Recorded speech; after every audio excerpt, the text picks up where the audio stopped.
Hi, continuing with my promise to you that I would only be doing shorts, I also think that it gets monotonous for many people to hear about a few names, etc. So, something different. So, I'm starting a series called Charts Don't Lie. This is a take on Shakira's song.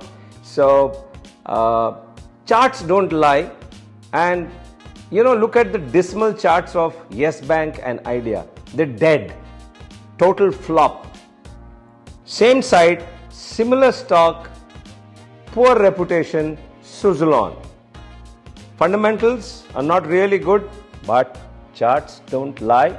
And the chart of Suzlon is very, very good. Another chart where the management is not really in the good books of the pundits, GMR. But stocks don't lie. This on every correction is headed way higher because NCC has gone up. Look at Navbharat Ferroalloys. So GMR is definitely going to follow suit. I've given you two names.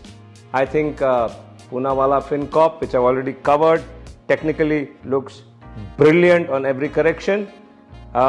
Not many more really that I can identify, except after Z, I think TV18 is all set to move up. So these are the stocks where charts don't lie. Thank you.